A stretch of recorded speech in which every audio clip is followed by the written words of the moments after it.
I'd love to welcome both Chris and Paul up to the I was going to say podium, but trestle table. And Rosie was mentioning in her overview of the Green Investment Declaration that churches have significant wealth combined. And in fact, I think the latest figure is that Christian churches have 191 billion invested worldwide, and a considerable amount of that is in the UK. And the church commissioners of the Church of England alone have over 15 billion assets under management across their portfolios. Now you might be thinking, hang on a minute, our church has nothing like that amount. We're really struggling financially. We're not in a position of holding investments. And that might be a common story at an individual church level. But some churches do hold large sums.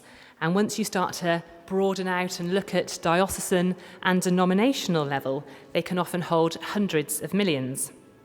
And this might be a drop in the wider ocean of trillions washing around in global markets, but we believe that it's still a significant sum, and one that churches can use to show real leadership in participating in fora like this and in other investment fora where they can speak up for the moral and ethical precedent to invest more in climate solutions. And to show that leadership in accelerating the green transition and investing in a clean and just and resilient future. And one denomination that's been a pioneer in green investment has been the Quakers. They were one of the first to divest from fossil fuels 13 years ago, and they currently have 14% of their investments for climate impact and have a strong policy of engagement with companies on their ethical and environmental performance. So I'm really delighted to invite Paul Whitehouse, who's treasurer for Quakers in Britain, to tell us more about their journey. And then we'll move to hear from Chris. Chris Butler is the CEO of Ethex, and Ethex helps everyday people make ethical investments that fund extraordinary UK organisations, which is a brilliant tagline, lots of E's in that. And over the past decade, they've raised over 135 million for businesses creating positive social and environmental impact, from sustainable farming to transport to renewables and more. So I can't wait to hear what Chris has to tell us and consider how faith-based finance can play a role and share in some of that impact. So first of all, I'll hand over to Paul. Yes, I'm treasurer of Quakers in Britain. The flyer said that we're a group. We're not, we're a church. I think group sounds as though we're some small, we're not very large, I agree, some small body. And as Claire has said, we disinvested from fossil fuels in 2013, and we signed up to the Green Declaration and have the Oak Badge a couple of years ago. We've got a long history of trying to be ethical in our policies, and Paul, excuse me a moment, Fred can't hear very well. Speak into the mic and a bit project your voice. do you want me to speak? Is that better? Yes. Right. We have a long history of trying to be as ethical, but I'll come back to what that word means in a moment, trying to follow our testimonies. And the four testimonies which we hold most dear are simplicity, truth, equality, and peace.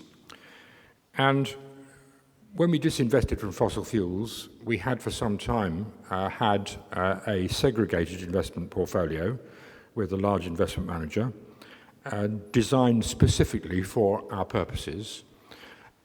When we came to review that last year, after a long period of leaving it, so to speak, without properly reviewing it, we realized, first of all, that they weren't quite following exactly what we required, which was a significant failure, and also that the performance was lackluster, to say the least. So we decided, in the same way that Ben has told us about this morning, to retender. And we decided, on the advice of an independent consultant, to go to funds rather than to stay with a segregated portfolio. And I think it's worth remembering now that the segregated portfolio tends to operate entirely on screens. We'll keep this, that, and the other thing out. Screening was introduced in the anti-apartheid era.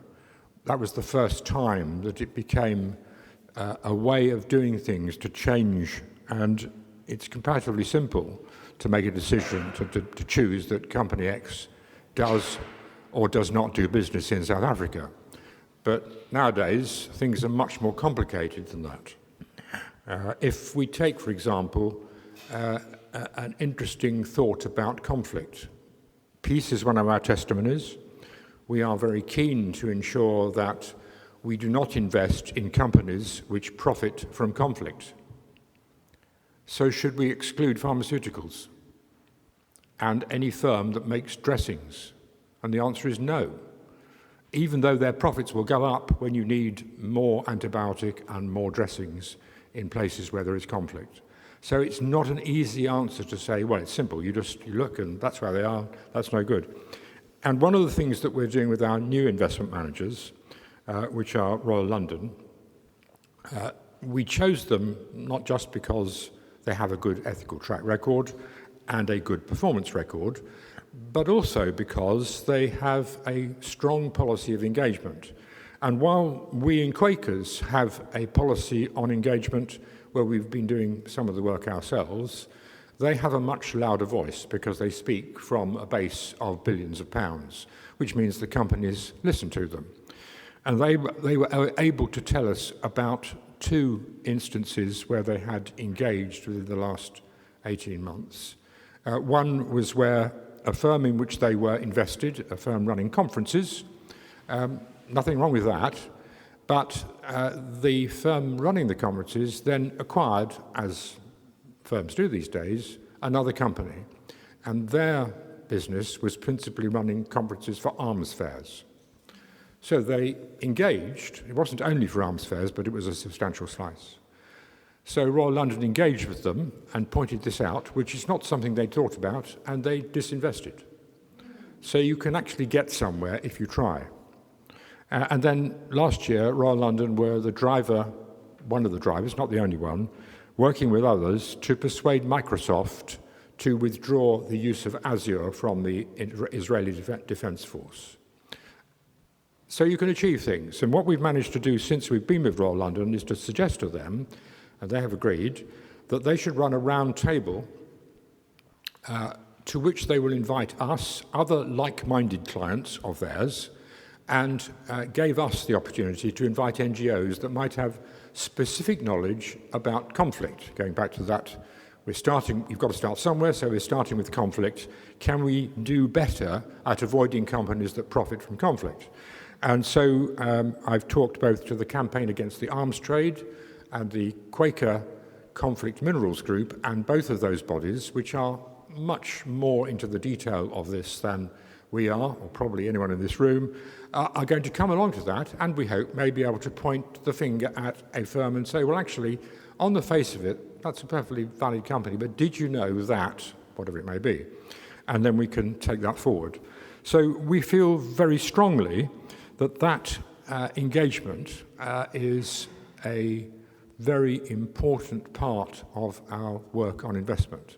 We've got to provide the funds to keep the work we do going, yes. We've got to invest ethically, yes. But we've also got to see whether we can change.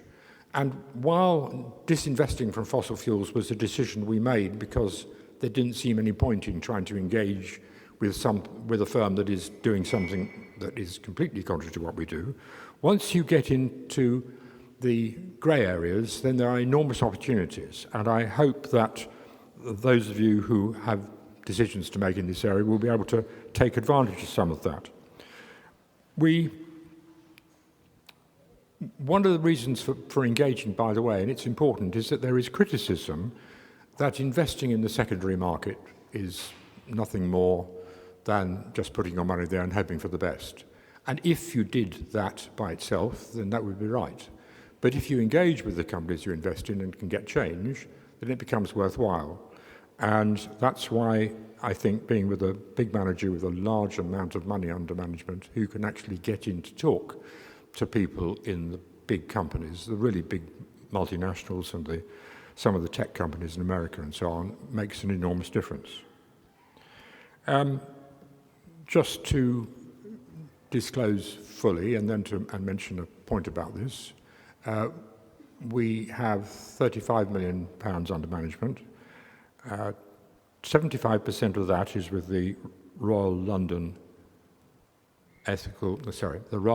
Sustainable Equity Fund, and 25% is with the Royal London Ethical Bond Fund. Bonds, of course, are a different concept from equities because you can't engage as a bondholder, but what you can do is you can make very significant decisions. And when my fellow speaker from Ethex talks about small amounts of money being raised and how individuals can have an effect, if there's a bond fund being raised, for example, let's suppose the government actually bite the bullet and start using tidal power in the river, in the Bristol Channel, if that were to be a bond issuance, that would be an ideal example of where the ethical bond fund would want to get in, and thus provide the funds in something which is, and we're talking about significant amounts of money there, and we think that's extremely useful. I don't think I want to say anything more now. I'm going to be around all morning. No doubt you'll have questions for me later, and I look forward to hearing from you. I hope that what I'll be sharing will be very complementary to Paul's perspective. Paul thinking about things from the investor's point of view. Ethex acts, if you like, as an intermediary. We're a connector between investors, some of whom are actually institutions, many of whom are private individuals, who want to use their investable reserves, their money, in a way that achieves identifiable positive social environmental change. So we're connecting those investors with the organisations who desperately need that funding and find it difficult to access. Looks like I recognise that. Good. So my name is Chris. I'm co-CEO of Ethex, and rather like Ben before me, I should confess to having two hats as well. I'm only wearing one in this context, but in another life I am also a church treasurer, so if I wasn't standing up here, I like to think I would actually be sitting alongside you listening, and I'm really delighted to be here this morning and look forward to the conversations later and to learning. What I'm going to share this morning is a very brief introduction to Ethex itself, concentrate on the brief we were given, which is to look at a number of challenges and how we as Ethex go about trying to address those. I'm sure many more will come up in the conversations, and that'll be of real interest. I'll give some examples, as we were encouraged to do, affirm support for this Green Investment Declaration, to finish with a message of hope. So, if we move on. So first of all, a brief introduction to who we are. We're a direct impact investing platform.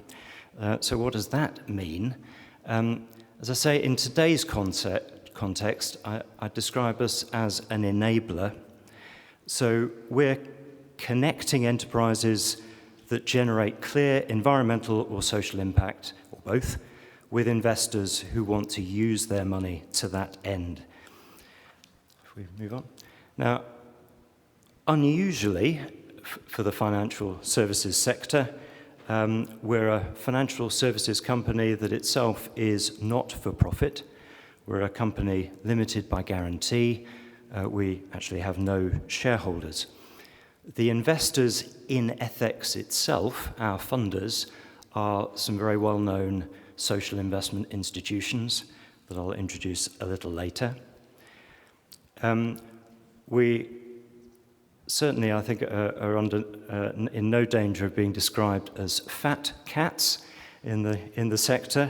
We strive to keep our costs down and therefore our fees low. In fact, we charge no fees to investors and offer discounted fees to community organisations who raise on our platform. And I think we can safely say that all the stakeholders who are involved in Ethex are aligned behind our mission, which is threefold, and they're all interlinked: climate action, making society fairer, and doing so in a way that makes communities stronger, more resilient. And so all of our stakeholders, from our funders, our staff team, the investors who invest on the platform, the organisations that we fund, are all pointing in the same direction.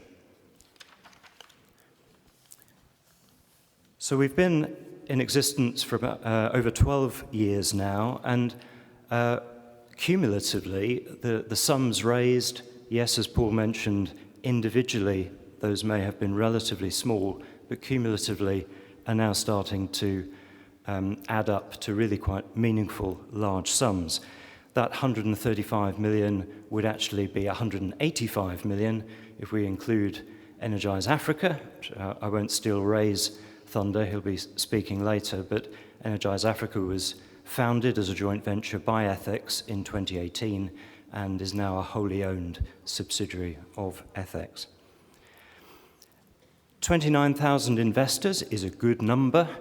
In the context of financial services across the UK, it's still small. So the good news is we're a growing movement, actually growing quite rapidly. We can talk about that later. But lots of headroom, and I think a very common reaction from people we meet when they hear about Ethex for the first time is, goodness, that's good, why haven't I heard of you before? Here are the institutions that have backed us. Quakers involved in founding some of those institutions, Friends Provident notably. And we're particularly proud of our Trustpilot score, which is a measure of the feedback that we get from investors. This is not a sector and industry that is universally popular among the public, so we find that 4.7 out of 5 very encouraging. So, to move on to the challenges, which is what we're here to talk about today, and how we go about addressing them. The first one I want to highlight is that capital so often, and very sadly, does not reach enterprises that have a viable business plan and who are really effective in action on the environment and to improve social outcomes. It's incredibly hard to raise funding at all from the banking system. We have an honourable exception, who'll be speaking later, and certainly at an affordable price. The venture capital industry demanding 30% plus returns just rules out the vast majority of viable business plans, and in my view, creates its own problems in terms of risk profile. It's encouraging excessive risk-taking. So we try to do something about that. Many of the figures that I'll share in this short presentation are taken from our impact report, which we're just about to publish, that covers the last 2 years. So in that time, we've raised over £16 million for a range of projects across the UK. I don't expect you to be able to read the detail of that slide, but just to give a sense, just in that 2-year period of geographic diversity, meeting needs in communities that are often left behind. I know Naomi is here from Bristol Energy Cooperative. It just so happens we've raised a lot of money for Bristol Energy Cooperative over the years, just not in the last 2 years. So if we were showing 2023 or before, then there'd be a local name there too. A couple of practical examples from that recent period. Energize Barnsley is the largest local authority and community energy rooftop solar and battery storage project in the UK, so far covering 1,300 council homes. So that's a very interesting example. Another one, a big solar co-op whose main activity is actually putting solar panels on very large rooftops, warehouse buildings, supermarkets. We raised a bond for them last year to fund their first solar farm, which very interestingly was on a former open-cast coal mine. So a wonderful circularity of turning a producer of polluting fossil fuels into a generator of clean power. We move on. Second challenge to highlight is that investment for many can be bewildering, and the concept of investing for more than purely financial gain adds a further layer of complexity, unfamiliarity for many. That's been exacerbated by false claims from some of the larger, well-known investment houses, and the term greenwashing, which you may be familiar with, creates suspicion, cynicism, that we work hard to address with just as clear, direct communication as we can. So perhaps we've jumped a bit forward. So we hold events, we provide the opportunity for potential investors to meet the management of the enterprises that they're interested in via online cuppa clubs, as we call them. We strive to make our documentation as clear as possible using plain English, and not to shy away from the risks. They're highlighted prominently. We want people to fully understand what they're getting into before they make their decision. And we're working continuously to improve our impact reporting. That's a journey. We published a 10-year impact report 2 years ago.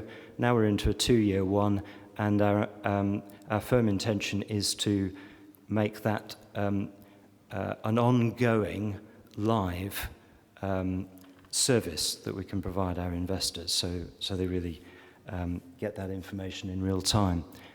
If we just a few statistics from that 2-year report.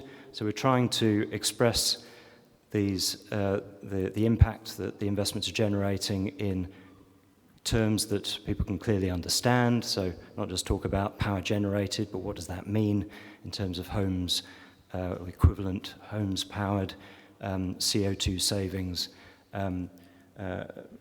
expressed in equivalents such as planting many millions of trees. This is also a very good example. I'm going to talk quite a lot about community energy enterprises because they have constituted the majority of the offers on the Ethex platform. And it's important to understand the multiple layers of benefits from those organizations. So yes, we're investing directly in clean power generation, and that's very good in its own right. It's really important to emphasize, though, that these are organizations run by and for their local communities. They're democratic. If you buy a community share, you get a vote. It doesn't matter how much money you've put into that organization, you get one vote. Surpluses are retained locally.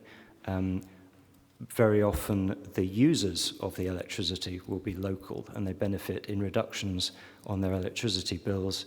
The profits that are generated get ploughed back through community benefit funds. Yeah, let's move forward. So the third challenge that I wanted to highlight is that, again, this can feel for many not just unfamiliar territory, but really difficult. How do I go about putting my principles into practice when it comes to investments? And it can seem really quite risky too. And it's very important to understand that all investments carry risks and go into things with eyes open. The statistics around investing in small enterprises in the UK, anywhere in the world, are quite poor when it comes to risk and return. So we need to be open about that. So how do we address that? Well, yes, we're a lean, not-for-profit organisation, but we take due diligence very seriously. Our team is very experienced. We're bringing to bear the kind of rigorous due diligence you'd expect from a mainstream financial institution to these projects. And we're trying to make the investment process as easy, straightforward as possible. So I won't run through the detail of those, but if you have a look at our website, there's a process to just open an account. In that process, you are taken through the nature of the kind of risks that you might be exposing yourself to. You're classifying yourself as a type of investor. Once you have your account, you can view the opportunities on the platform. We download the offer documents, do your research, and then make your decision and then invest by bank transfer, and then view your portfolio, manage your cash in your wallet all on the website. We make it as clear as possible. So we've also been very public about our track record. These statistics are published on our website.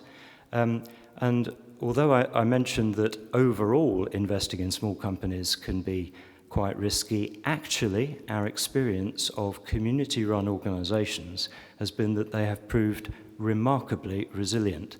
I think that's no coincidence. The degree of commitment involved has sustained very many. These figures cover our full 12-year plus history. And the community energy sector particularly stands out as being remarkably robust. Many of even though in that 5% who have at some point in their history either missed or paid an interest payment that was below original target, many of those are now back on track.